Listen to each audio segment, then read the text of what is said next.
Muy buenos días, Dios les bendiga. Estamos en nuestro podcast día 31. Liderar como Jesús.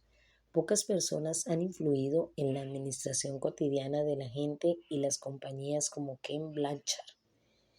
En 1982 escribió El Ejecutivo al Minuto, que ha vendido más de 13 millones de ejemplares.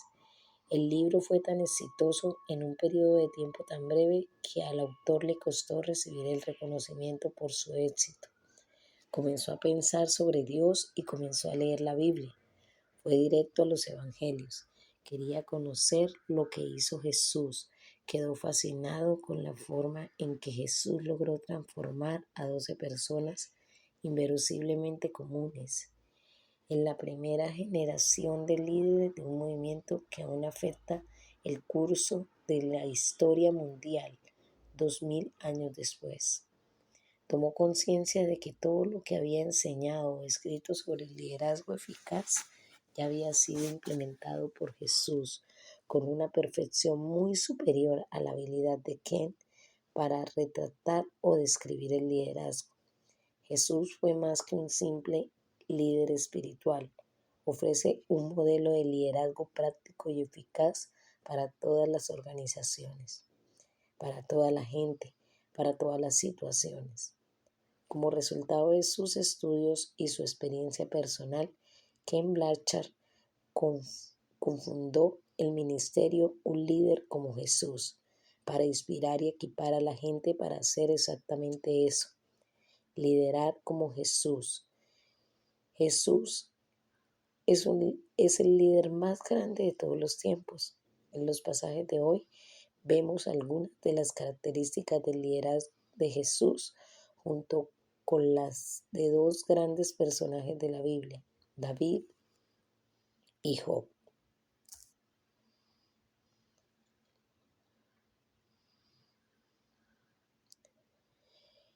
Salmo 18. Al músico principal, Salmo de David, siervo de Jehová, el cual dirigió a Jehová las palabras de este cántico, el día que libró Jehová de mano de todos sus enemigos y de mano de Saúl. Entonces dijo: Te amo, oh Jehová, fortaleza mía, Jehová, roca mía y castillo mío y mi libertador. Mi Dios, fortaleza mía, en él confiaré.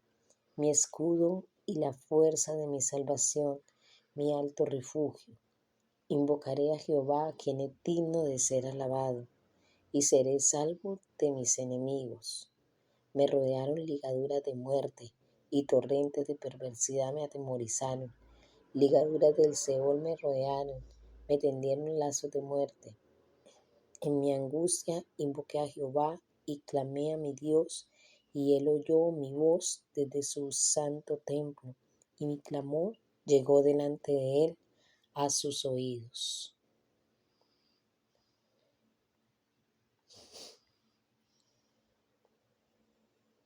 La adoración de un líder. David fue uno de los líderes más grandes en la historia de Israel. También escribió algunas de las canciones de adoración más bellas que jamás se hayan compuesto. Miles de años después, el pueblo de Dios continúa utilizando los salmos de David en las alabanzas y adoración. En este salmo vemos que la adoración y la oración de David eran el cimiento sobre el que se fundaba su liderazgo. En medio de las dificultades y la oposición decía: en mi angustia invoqué al Señor, clamé a mi Dios. Versículo 6. El resultado fue un gran cambio en las circunstancias, seguido por el éxito que llevó a que David expresara su acción de gracias en una canción.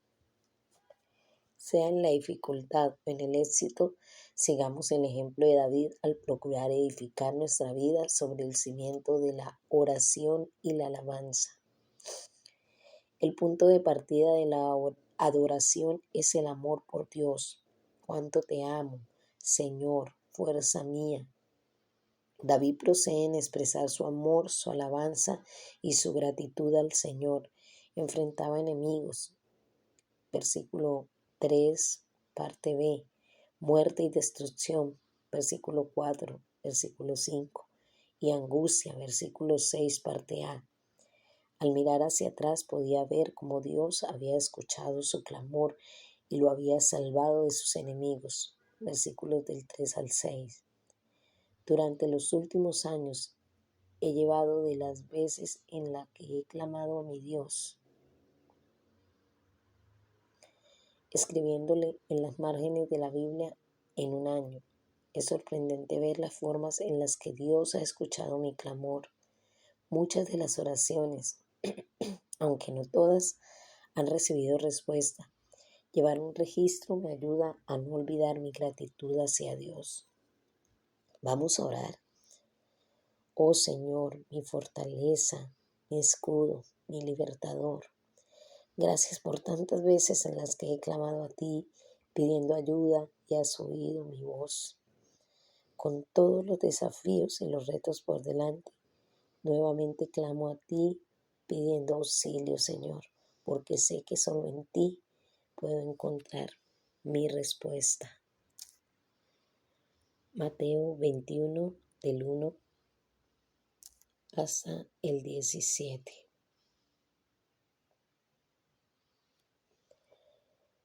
La entrada triunfal en Jerusalén. Cuando se acercaron a Jerusalén y vinieron a Betfagé, al monte de los olivos, Jesús envió 2 discípulos, diciéndoles: Id a la aldea que está enfrente de vosotros, y luego hallaréis una asna atada y un pollino con ella. Desatadla y traérmelos. Y si alguien os dijere algo, decid: el Señor los necesita, y luego los enviará.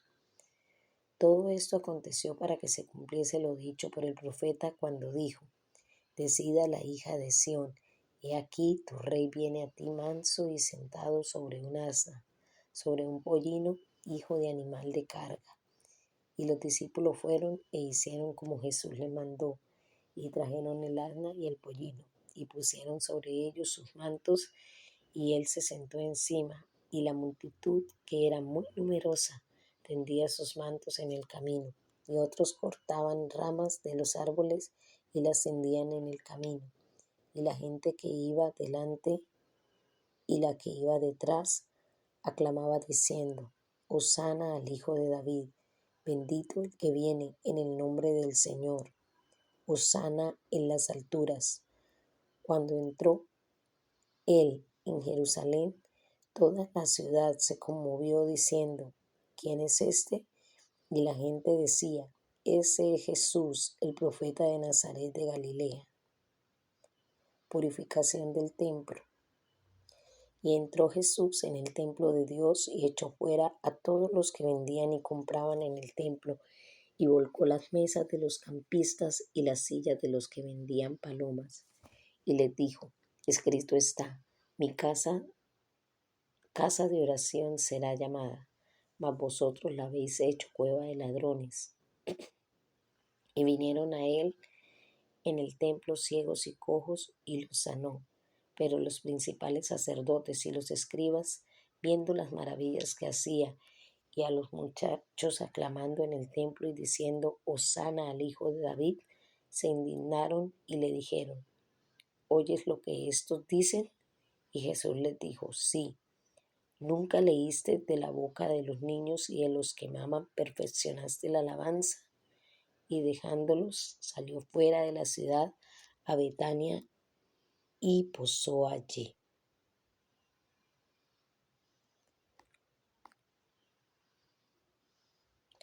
Las características de un líder. ¿Qué significa en la práctica liderar como Jesús? Liderar desde quién somos más que desde nuestra posición. Quién somos es mucho más importante que lo que hagamos o tengamos. En términos de posiciones o posición, la autoridad de Jesús no precedía de tener una alta posición en cierta jerarquía.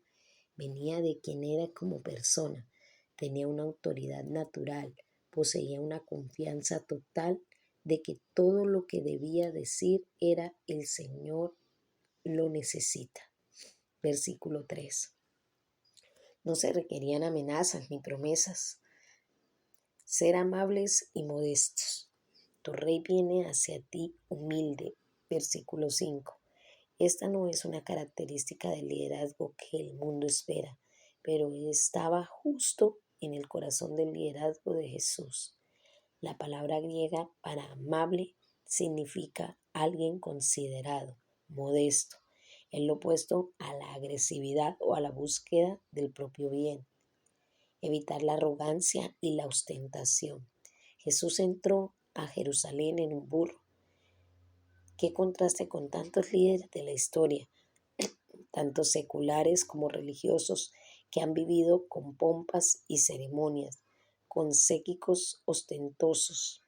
El modo de transporte de Jesús era una señal de su gran humildad.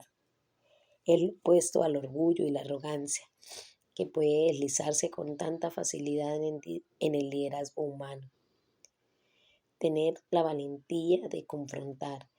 En ocasiones, la gente piensa que la amabilidad y la humildad implican ceder ante cada situación, pero Jesús no temía la confrontación. Él entró en el templo y echó de allí a todos los que compraban y vendían. Volcó las mesas de los que cambiaban dinero. Versículo 12. Uno de los aspectos más duros del liderazgo es reconocer el momento justo para confrontar. El conflicto y las confrontaciones son partes necesarias del buen liderazgo. Fracasar en la confrontación es en sí mismo una decisión que acarrea consecuencias. La confrontación nunca es fácil, pero aplica de forma sabia. Es una parte necesaria de un liderazgo valiente. Procura el poder espiritual, no el mundanal. El poder de Jesús era muy distinto al de muchos de los líderes en el mundo. Se le acercaron en el templo ciegos y cojos y los sanó. Versículo 14. El poder espiritual es mucho más importante que el terrenal. No puede ser fabricado, solo puede proceder de una clase de relación como la que Jesús tenía con Dios. Hacer de la oración la prioridad más importante. En la confrontación de Jesús con los cambistas, vemos cuánta pasión tenía por la oración. Versículo 13.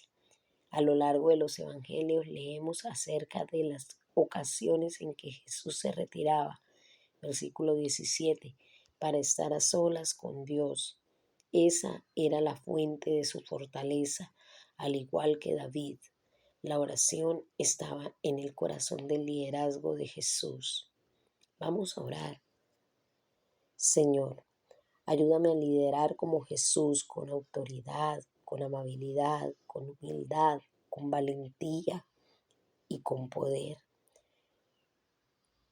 Como Jesús, que mi fortaleza proceda de mi relación personal contigo. En el nombre de Jesús. Job 19, versículo 1. Job 21, versículo 34.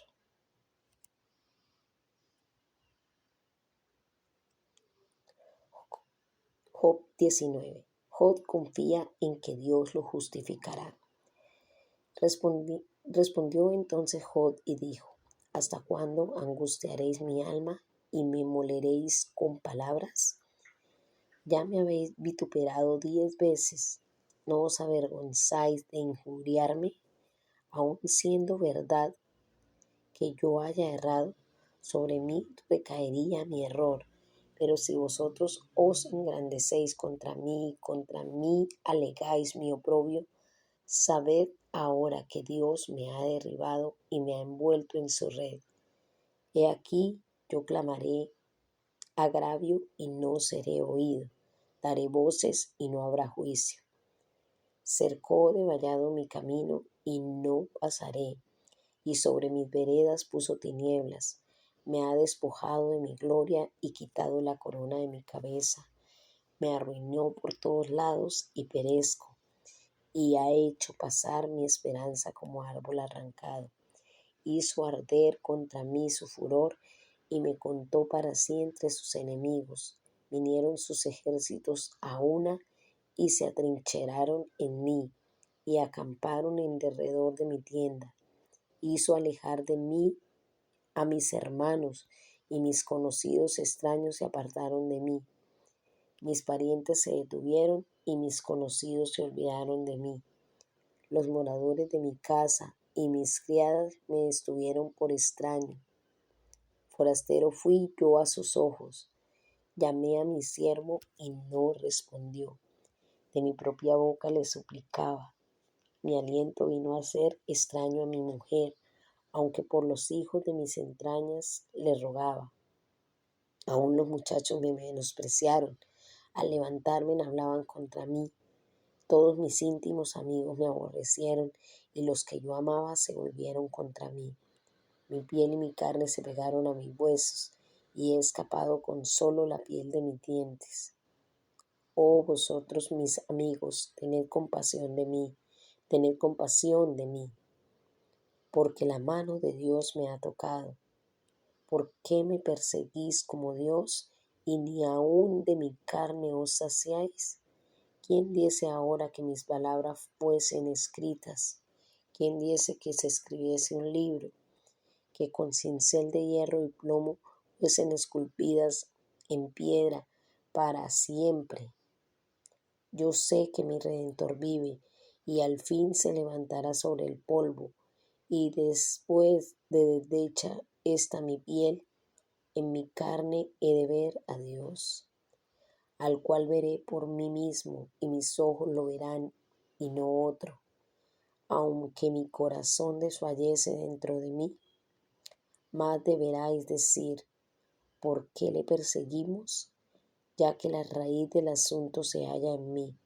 Temed vosotros delante de la espada, porque sobreviene el furor de la espada a causa de las injusticias, para que sepáis que hay un juicio.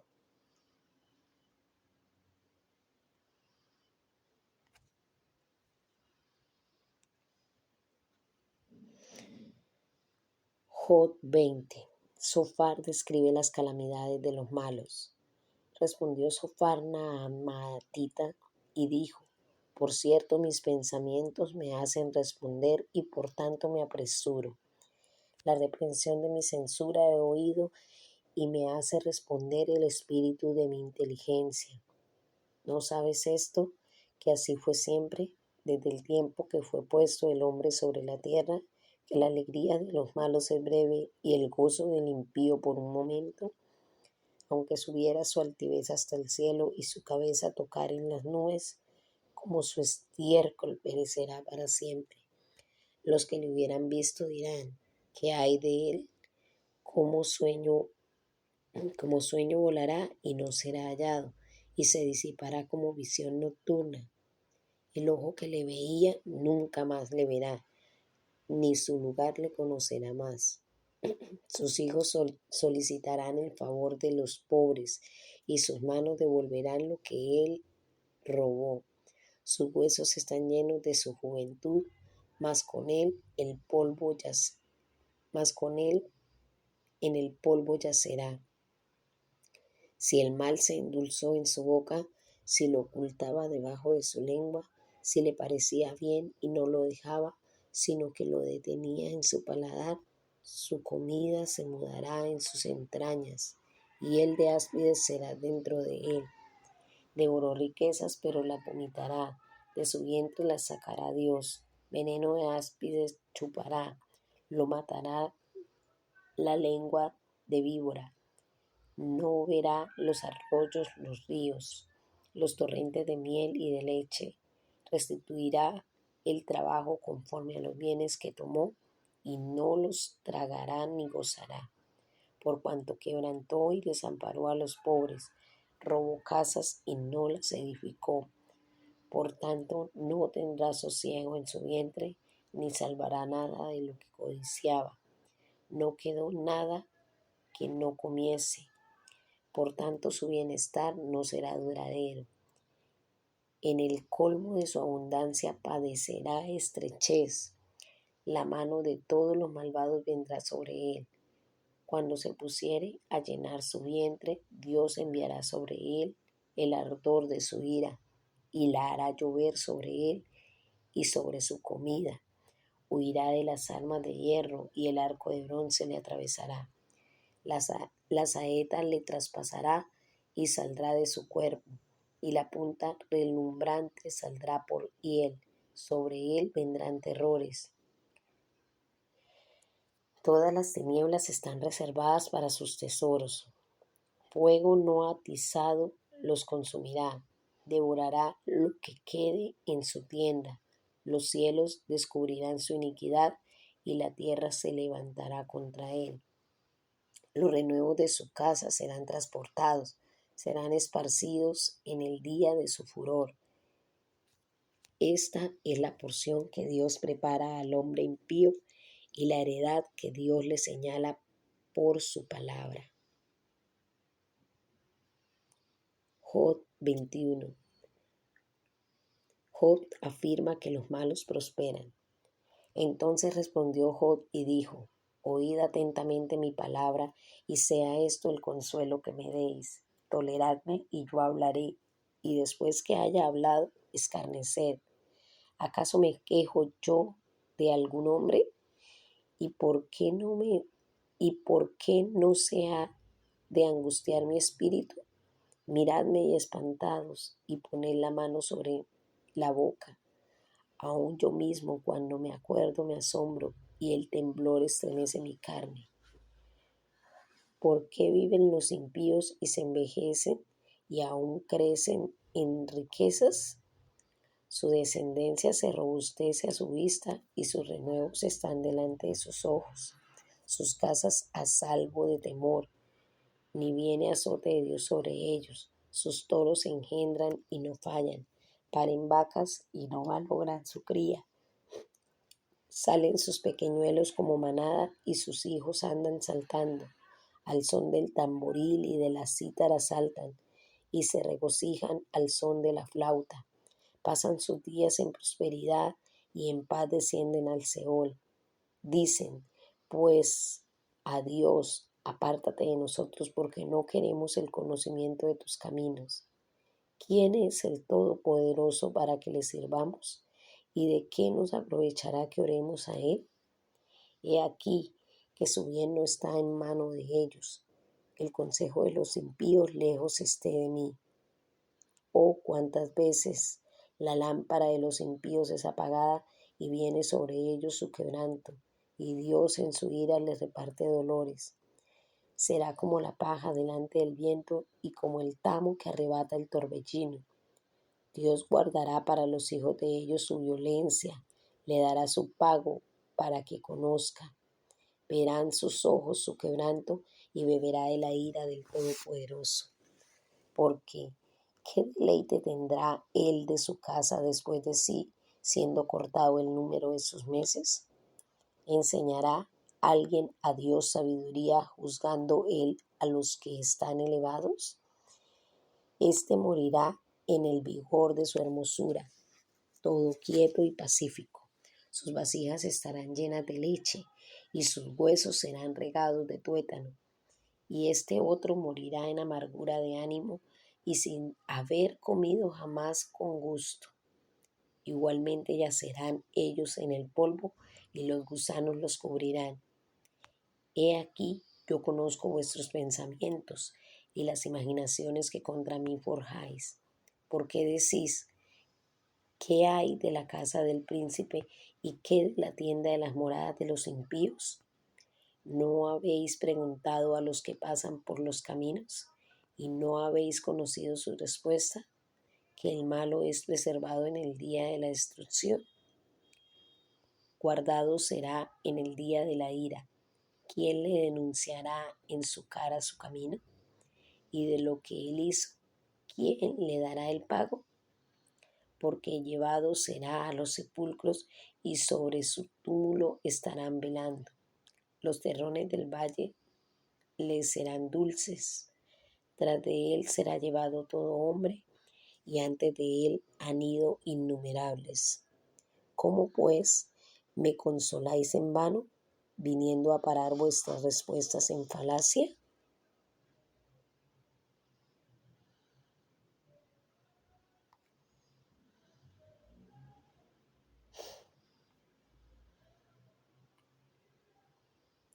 La perspectiva de un líder.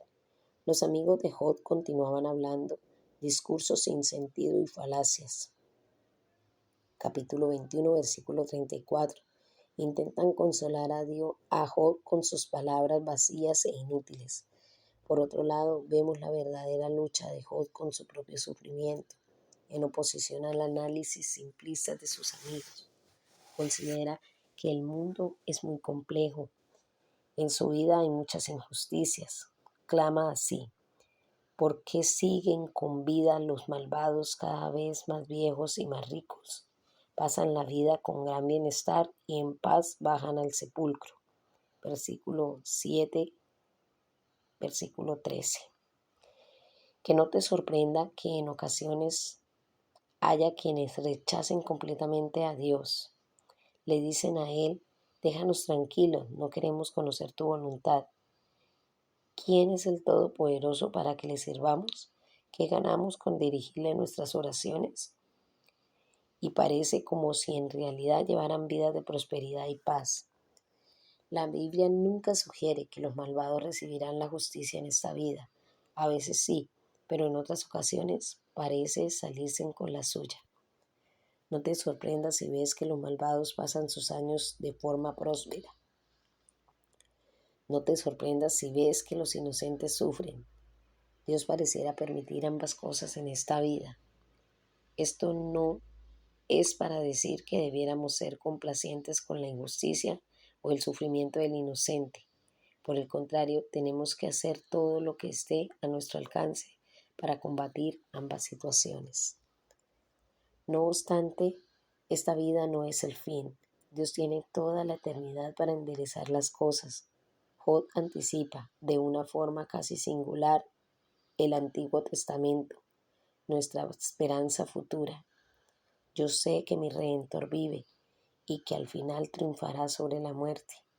Y cuando mi piel haya sido destruida, todavía veré a Dios con mis propios ojos. Capítulo 19, versículo del 25 al 26. La perspectiva de Job anticipa la esperanza ofrecida por el Nuevo Testamento en cuanto a la resurrección y la vida eterna. Un líder piadoso tiene una perspectiva eterna, la cual da una dimensión total distinta al liderazgo cristiano. Imagina si alguien importante fuera a visitar tu casa. Probablemente harías una serie de cosas para estar listo. Tú mismo estarías listo. Te asegurarías de que los demás en tu casa estén listos y también de que la casa misma esté preparada, que luzca limpia y ordenada. Un líder cristiano tiene la perspectiva y la esperanza eterna de que al final mi Redentor triunfará sobre la muerte. Versículo 25. Enfoca tu atención en prepararte, hacer que los otros se preparen, en evangelización, discipulado y cuidado pastoral, y lograr que la casa esté lista, la revitalización de la iglesia y la transformación de la sociedad. Estas preocupaciones no están solo dirigidas a los líderes de la iglesia. Los líderes cristianos en todas las esferas de trabajo y sociedad deberían tener estas tres dimensiones subyacentes grabadas en sus pensamientos, decisiones y acciones. Más aún, esta perspectiva debería transformar tu actitud hacia tus planes y objetivos. Cuando las situaciones no funcionen como esperabas, debido a la injusticia, el mal accionar de individuos, organizaciones o sistemas, todavía puedes confiar en el hecho de que un día prevalecerá la justicia total. Amén. Vamos a orar. Señor, gracias, porque un día yo en persona veré a Dios con mis propios ojos. He de verlo. Versículo 26 y 27. Ayúdame a vivir cada día con esta perspectiva eterna. Ayúdame a ser más como Jesús y liderar más conforme a tu estilo, Señor. Te lo pido, por favor. Amén. Pipa añade: yo sé que mi Redentor vive. del Mesías de Handel se cantó en el funeral de mi padre. Es una canción tan bella y al mismo tiempo una gran declaración de fe. Trajo gran consuelo. Es maravilloso imaginar a Handel leyendo el libro de Job y recibiendo la inspiración para escribir una pieza musical tan extraordinaria. Siempre pensé que provenía de Isaías, pese a que supuestamente leí Job varias veces. Creo que debo haber pasado por alto gran parte de los diálogos. Me alegra que Handel lo hubiese hecho.